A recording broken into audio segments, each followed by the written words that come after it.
santan kelapa udah mulai jadi keluhan serius. Nah kan, bener itu udah 2 bulan ini nih. Ya. Tadi ngobrol-ngobrol dengan pemilik kedai makan, tentunya sambil makan siang juga Bang. Tadi ngobrol dengan mereka. Dan mereka agak kewalahan, terutama mereka yang berhubungan dengan santan, makan rumah makan inilah, pengusaha untuk makanan ini. Karena santan itu hal yang harus, karena mereka mempertahankan cita rasa masakan mereka. Dan tidak bisa merubah itu. Jadi ya mau tidak mau harus dengan anggaran yang lebih besar tadi untuk membeli santan itu. Kalau di ini udah berapa tadi harganya? Udah di hampir 2 kali lipat naiknya.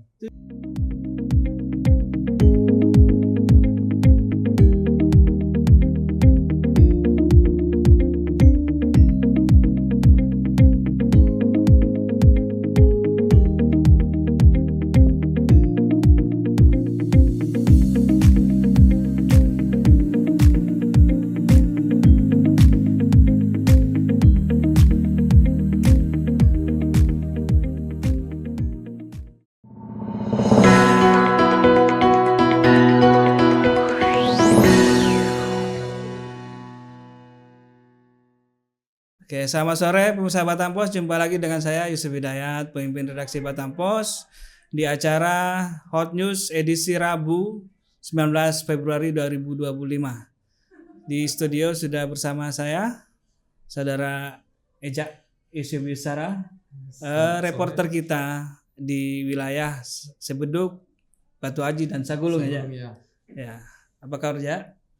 Lumayan baik. Mudah-mudahan baik ya, gak ada lumayannya ya. Gimana di sana? Di wilayahmu ada peristiwa apa hari ini? Hari ini tadi pagi sekitar liputan pertama saya pagi tadi lebih kepada kepadatan arus lalu lintas seperti diketahui di Batu Aji Sagulung ini lokasi yang padat penduduk lah di sana, terus banyak juga perusahaan. Jadi untuk akses jalannya itu memang masih cukup padat karena belum semuanya 5 lajur ya, baru beberapa titik yang 5 lajur. Mungkin sering terjadi macet ya. Sering terjadi macet khusus di jam sibuk pagi dan sore. Ya. Karena yang antar anak, yang pekerja semua berbarengan semua ya. Volume kendaraan tuh terlalu banyak sementara jalannya sempit. Terus tadi ada liputan kedua saya tentang sosialisasi opsen PKB, itu pajak kendaraan bermotor dengan PBB. Itu apa yang terjadi itu ya? Dari sosialisasi ini masyarakat di Batu Aji cukup antusias untuk mereka lebih bukan antusias dengan penjelasan ini, mereka lebih banyak mempertanyakan kenapa harus ribet dengan bayar pajak, sementara itu kan untuk negara, uang masuk untuk negara. Dan mereka inginkan adalah dipermudahlah, terutama dengan yang punya kendaraan beli second atau beli dari tangan kedua ya. Situ. Jadi ada solusi tadi. Solusinya ya dari pihak yang Samsat ya? Samsat dengan kepolisian ya, untuk masalah pembayaran pajak ini seperti KTP pemilik pertama itu memang tetap diwajibkan, jika memang harus ada, karena itu sebagai legalitas bukti bahwa betul-betul terjadi transaksi. Jangan sampai ada begitu bayar ada masalah di kemudian hari dengan pemilik aslinya. Oke. Ya. Tapi dipermudah. Ya, dipermudah, tapi tidak ada alternatif lainnya aja. Yang pemilik kendaraan yang berikutnya ini atau yang sekarang ini juga harus bisa mempertanggungjawabkan betul itu bahwa kendaraan itu dia milik dia sekarang. Ada legalitas, ada bukti lah. Iya, artinya kepemilikannya itu tervalidasi gitu ya. Tapi kalau udah tervalidasi ya tolong dimudahkan untuk pembayaran pajaknya gitu kan, itu kan menyumbang menyumbang untuk negara kita gitu kan. Lalu kemudian apa aja? Ini terkait dengan masalah sampah juga Bang. Sampah jadi terpanas di mana. Jadi pemirsa masalah sampah ini kayaknya bukan hanya masalah di Sagulung, Batu Aji, Sebeduk ya. Di Batam Kota pun masalah sampah masih terlihat di jalan-jalan besar, pinggir jalan itu. Orang masih buang sembarangan gitu kan. Ya.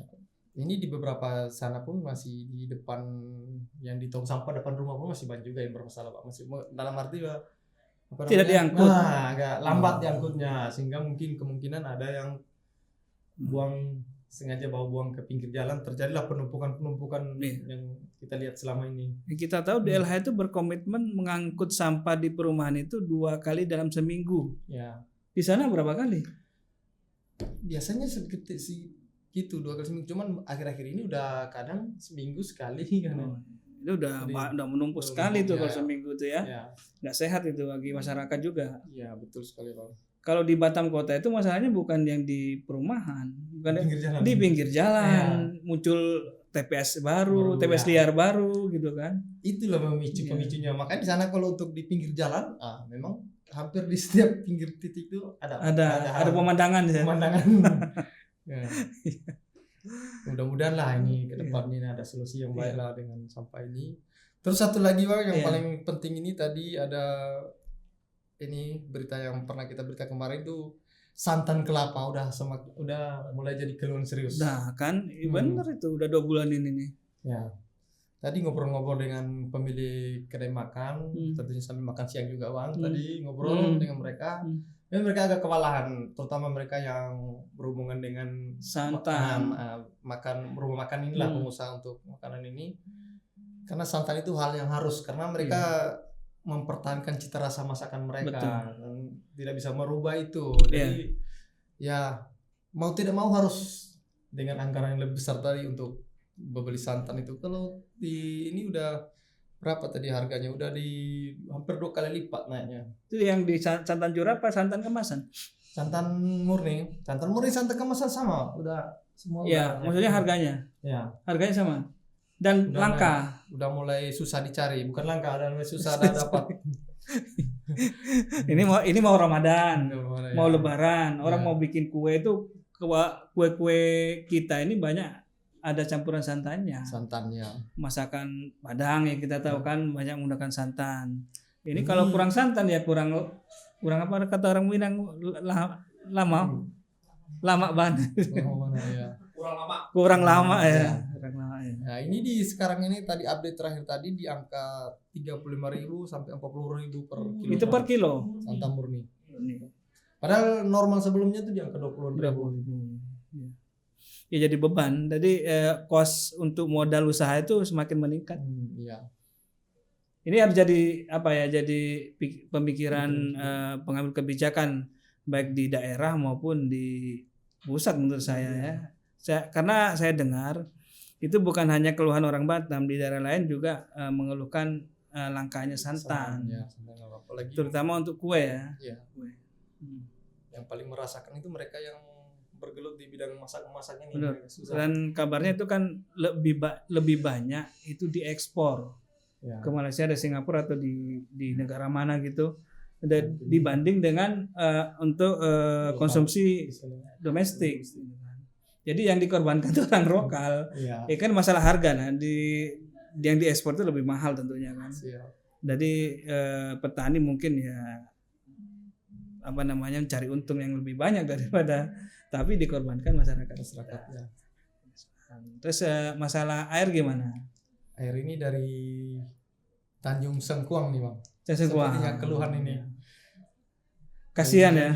Dijanjikan penyelesaian, cuman sampai sekarang masih janjiannya. Tapi kayaknya udah bertahun-tahun nggak selesai juga Ya. ya. Kemarin sebelumnya heboh di Tanjung Uncang, sekarang berpindah ke Tanjung Sengkuang. Dari pojok ke pojok. Pojok ke pojok ini. Nah ini kan Pak Amsakar ini kan kalau nggak salah dalam kampanye kemarin berkomitmen masalah air ini jadi salah satu yang jadi program prioritas yang harus tuntaskan itu kan. Nah, kita berharap masalah air ini nggak keluar lagi berita buruknya gitu di media ya. Kan kasihan warga Sengkuang tuh udah berapa tahun? Dari Bengkong saya tahu, Batu Haji, Sagulung itu di Sekupang juga. Tahun-tahun Pak, Iya. keluhan air ini kalau untuk masalah air ini. Seharusnya wilayah Batam itu nggak ada masalah dengan masalah air bersih ya. Iya, kemarin di bulan Desember kemarin, tahun kemarin Pak, Iya. pernah saya update soal rencana peningkatan produksi air Batam oleh pihak ABH selaku pengelola. Itu di rencana itu di Desember kemarin itu udah uji coba itu di dam khusus Tembesi ya? Duriangkang dan Tembesi dengan Tembesi. total kekuatan 730 liter operasi per detiknya itu. Ya itu Biasanya, setelah kerusakan kemarin itu ya, sempat mati berapa hari itu ya. sempat yang heboh Iya. kita nyuncang sampai Iya. demo itu Iya. itu. Nah itu peningkatan ini termasuk dengan instalasi pipa yang baru kita lihat di pinggir jalan itu kemarin update terakhir rencana itu rampung atau uji cobanya itu di Desember. Cuman sekarang ini belum lagi update lagi. Ini udah Februari pun mau udah di pertengahan lewat. Ya mudah-mudahan lah semuanya Iya. sudah ini. Tuh. Ya air ini memang masih butuh perhatian lebih Perhatian. lagi lah ada untuk Ya kita Bismillah. berharap kepemimpinan yang baru ini lebih tegas dan lebih smart dalam menangani masalah kebutuhan publik ya, dari masalah air, masalah listrik, harga. masalah sampah dan kebutuhan pokok tentunya Pokoknya. kan. Kita nggak boleh semoga bahan pokok ini harganya tidak melonjak-lonjak gitu, sebentar turun, sebentar naik, turun, nggak turun gitu. Nah ini kan menjadi inflasi daerah kan. Kita nggak mau yang seperti itu. Mudah-mudahan ini akan menjadi lebih baik ya. Siap. Lebih baik. Ya. Terus masalah selanjutnya adalah masalah anggaran, kalau nggak salah pemotongan efisiensi. Efisiensi anggaran Iya. ya. Saya baca sekilas tadi laporan dari reporter.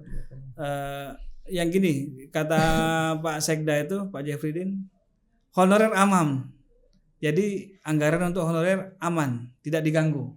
Tunggu ya. Ya, tapi masalah penghematan ini tidak menghilangkan program kayak kegiatan di hotel, ATK, apalagi itu kemarin perjalanan dinas, konsumsi, tapi hanya dikurangi. Bukan dihilangkan, ya. tapi hanya dikurangi. Yang kan kita tahu kemarin Asosiasi Pengusaha Pariwisata itu kan bereaksi ketika ada kebijakan itu. Karena sebelumnya waktu zaman Pak Jokowi pernah ada kebijakan tidak boleh ada lagi kegiatan di hotel. Iya. Ternyata dampaknya itu luar biasa. sangat luar biasa untuk Iya. pendapatan hotel itu, dan pengaruh kepada tentu mereka kalau Iya, sangat. kurang pendapatan pasti omset berkurang. Kurang ya. Mereka tidak mampu menggaji karyawannya, tidak mampu membiayai operasionalnya, dan berdampak cukup luas. Sangat luas itu. Sangat, apalagi kita di Batam ini, kita kota pariwisata, banyak hotel di Batam kan, banyak Dan restoran. Saya ingat betul Pak, pas kebijakan itu pertama itu banyak juga hotel yang tumbang. Iya. Bayangin ya, Nah, yang daunnya dia.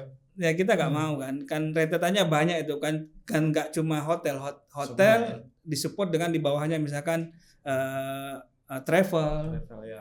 mungkin UMKM gitu kan, restoran, ya. dan macam-macam, itu banyak sekali dampaknya kalau ke bawah. Ya yang kita harapkan ya bijak ya, Siap. pemotongan itu bijak gitu kan, tidak berdampak. Kita berhemat di satu sisi, tapi di satu sisi kita cukup dirugikan gitu. Ya. Kita nggak mau ya yang kita berharap itu cukup bijak pemotongan ini, efisiensi, ya semoga baik-baik saja, karena ada gerakan kemarin Indonesia gelap kan. Iya. Darurat. Darurat Indonesia gelap gitu kan. Dan itu kita berharap itu tidak terjadi. Terjadi ya. Kita berharap kita baik-baik saja. Karena tadi bukan menghilangkan, mengurangi. Murah aja. Ya. Oke, Jak, mungkin kita cukup sekian saja bincang-bincang kita di Hot News edisi Rabu 19 Februari ini. Oke pemirsa, Batam Post, pemirsa Batam Post bisa mengikuti berita-berita kami di koran Batam Post, di batampost.co.id dan beberapa platform digital seperti di medsos, di Instagram, YouTube, TikTok, Facebook, dan X. Oke, sekian. Wassalamualaikum warahmatullahi wabarakatuh. Salam redaksi.